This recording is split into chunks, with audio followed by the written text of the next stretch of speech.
Hello guys, welcome. Collective reading tayo ngayon. Tingnan natin kung ano yung current energy ng person mo. Be open-minded po, hindi po halos lahat makaresonate, kaya piliin nyo na lamang. And thank you nga po pala sa mga nag-subscribe, lalo na sa mga bumabalik. Marami pong salamat. Give me the message. Ano yung current energy ng person mo?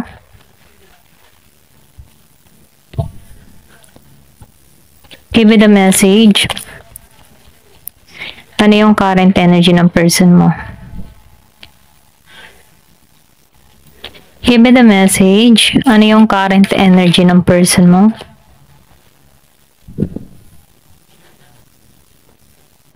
Give me the message.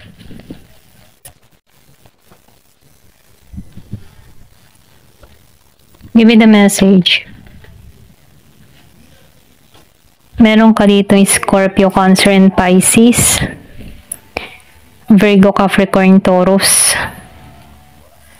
Malakas ang Taurus, malakas ang Aries. Aries, Leo, Sagittarius. Okay? So, nakikitaan ko dito, no?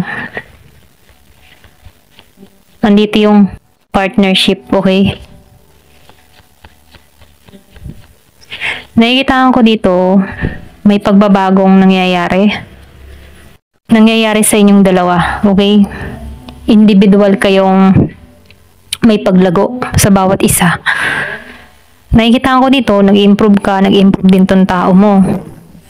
Kaya lang, wala tong mga, alam mo yung tipong walang offer sa bawat isa, okay? Kumbaga, nagkanya-kanya muna kayo dito. Kasi nakikita ko dito, lumabas ang Ace of Cups reverse and Ace of Wands. Kumbaga itong tao mo, winawaksin muna niya yung nararamdaman niya dito. Hindi siya nagbibigay ng interest sa'yo, okay?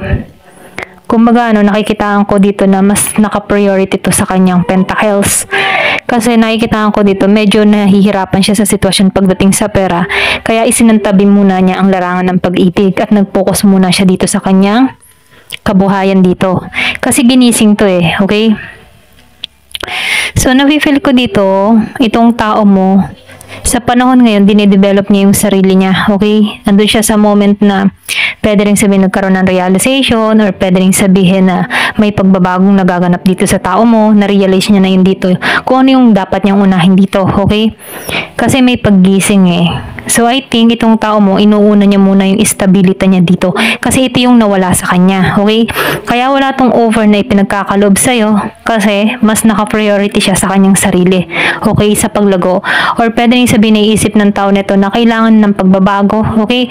Unti-unti niya nang binabago yung sarili niya dito. Ito lang yung nakikita ko. Pero ganun pa man, kasi nakikitaan ko dito na itong tao mo, kaya wala siyang hakbang na ginagawa dito kasi malaki yung pinagbago mo kasi nandito ka sa The Emperor energy. Kumbaga, andun yung dignidad mo, authority mo para sa sarili mo. Kasi ngayon, wala kang ginagawang action dito, okay? So itong tao mo, nakikitaan ko dito na kailangan niyang tapatan ang energy mo. Kaya itong tao mo, in-improve niya yung sarili niya dito, okay? Kasi ikaw dito, nasa The Emperor energy ka.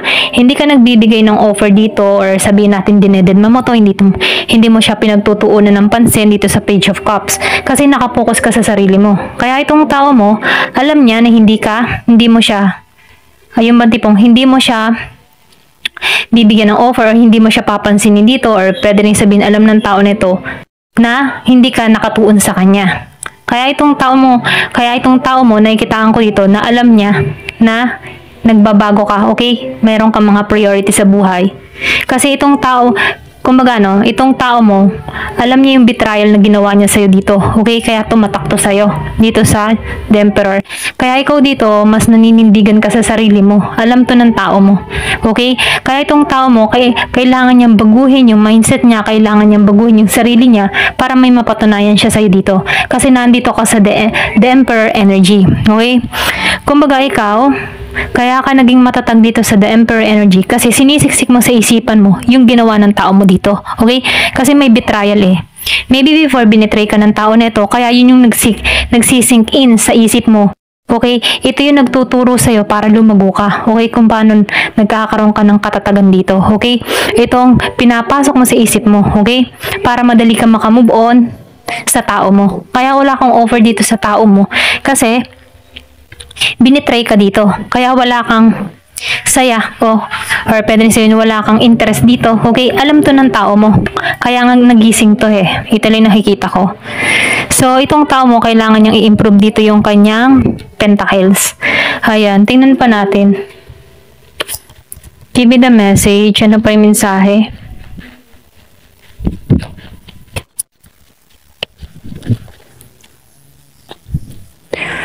Ace of Pentacles. So, lumabas ang Ace of Pentacles upright. So, itong tao mo, no, may binabalak to. Hindi ka pa rin ito pinapakawalan. Ito lang yung nafe-feel ko. Meron pa rin tong gustong mangyari or sabihin natin, gusto nito mag-evolve yung connection. Kasi kailangan niyan tapatan yung energy mo dito. Kasi matalino ka may authority ka. Alam mo yung ginagawa mo. Okay? May vision ka. Okay?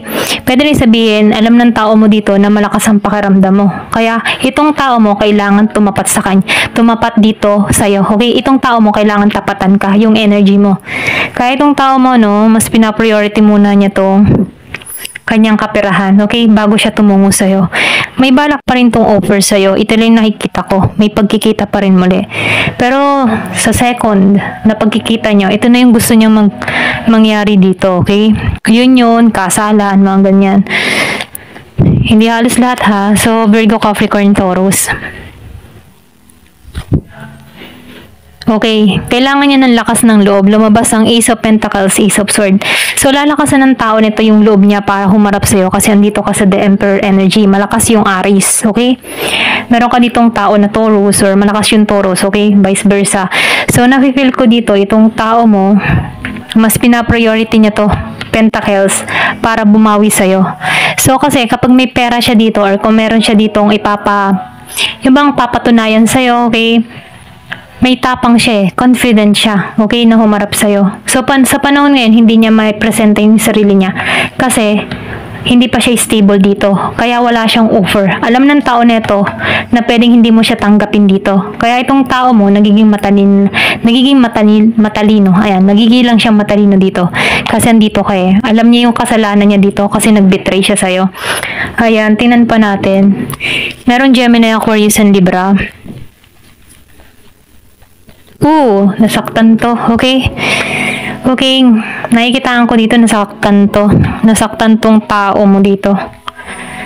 Okay? Pwedeng ikaw din yung nagturo sa tao nito, kaya nga nagising siya dito Ito lang nakikita ko. Kumbaga, nag-backfire. Kasi sinaktan ka ng tao nito dahil binitray ka. Ngayon niya, ayan, pasensya na, utal ako ngayon niya nararamdaman yung pain. Okay? Kasi itong tao mo, pwedeng maramdaman niya to in the near future. Pwedeng hindi mo to tanggapin, okay? Kahit may offer siya dito. Pero ganun pa man, sa yung decision, Kasi nakikitaan ko dito, pwedeng hindi mo to tanggapin Ayan. Kasi andito ka sa The Emperor energy. Give me the message. Kumbaga, yung bang energy mo dito, hindi siya kawalan sa buhay ko. Okay? Kumbaga, naitayo mo yung sarili dito Ito lang nakikita ko. Kaya itong tao mo, hindi siya kawalan sa'yo. Ito lang nafe-feel ko. Give me the message. Kaya kaya mo tong i-cut. Kaya mo ding, alam mo yung tipo na gusto niyang i-offeran ka dito, pero kaya mong bumili ng sarili mo. Okay? Kumbaga, meron ka sariling pera. I think maybe, maganda yung katayuan mo ngayon, trabaho mo, okay? Nagiging maayos. So, Knight of Cups. So, nakikitaan ko dito, pwede rin nagdadalawang isip to, okay? Kasi nakikitaan ko dito, wala kang, yung bang tipong energy mo, kahit pumunta siya sa akin, hindi ko siya tatanggapin, okay? So, nakikitaan ko dito, tumatak sa'yo yung betrayal kaya, wala ka na sigurong tiwala dito. Okay? Ito lang nakikita ko. So, piliin nyo na lamang kasi nakikitaan ko dito wala ka ng tiwala. Yung ba tipo na kahit humarap tong tao na to sa'yo, kaya mo tong ikat. Give me the message. Kaya mo tong tanggalin sa buhay mo kasi natanggal mo na siya Kumaga kaya mo siyang harapin kasi andito ka sa The Emperor energy. Give me the message. Lumabas pa ang Queen of Swords. So, nakikitaan ko dito, matalino ka, kaya mo nga tong ikat. Okay? confirmation, kakat mo to. Sinusunod mo yung sarili mo dito. Malaki yung pagbabagong nangyari sa'yo. Transformation. So, kala ng tao mo, ganun ka pa rin, pero nagkakamali siya dito. Andun ka sa The Emperor energy, na kung saan, no, hindi kawalan tong tao na to kung mawala siya sa buhay mo. Okay? So, meron ditong message. Ako nakikita. Meron ditong magmimensahe. So, nafe-feel ko dito, mas priority mo yung ano mo yung sarili mo.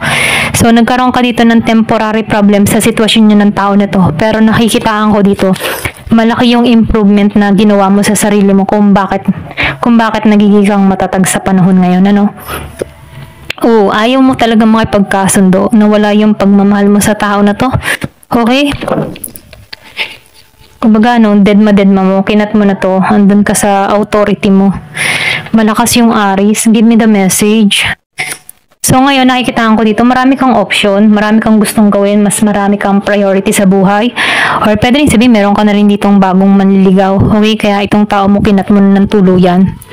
Ayan, so andun ka sa moment na nagbukasan ang mga oportunidad sa'yo, okay? So meron ditong Year of the Dragon, Year of the Snake, Year of the Horse. O, diba? Meron dito Ten of Pentacles. So, yung iba sa inyo nakikita ko dito, meron ka ditong ma-attract. Okay? Kasi marami kang option eh. Dito ka patungo, no?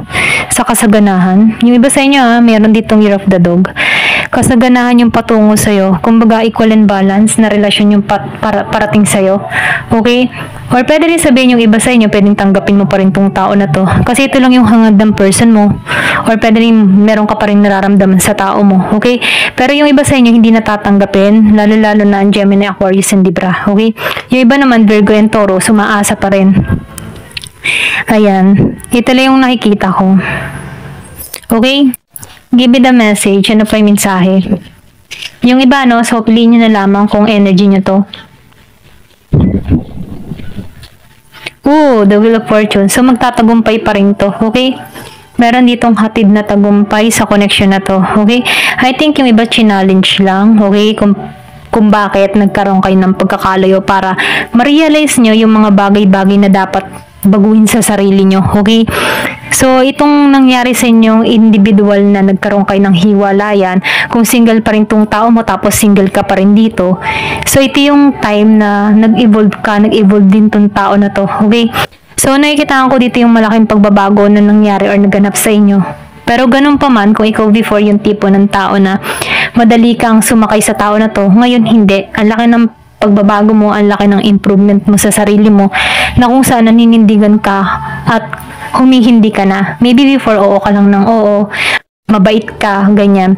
So ngayon, malaki yung pagbabagong nangyari sa'yo, okay? Ayan, ito lang yung nakikita ko. Pero ganun pa man, ano, kung sinaktan ka dito, nasaktan din siya dito, okay?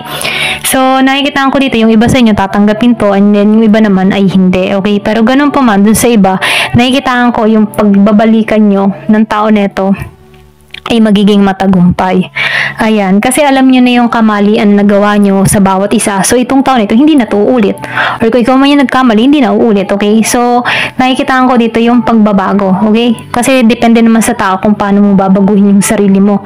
So, ikaw makakita kung merong pagbabago pa rin sa tao mo kasi kaya mo naman tong ikat dito. Ito lang yung nakikita ko, no? So, piliin nyo na lamang, hindi halos lahat pare-pareho kayo, okay? Ayan, thank you for watching. Love and peace.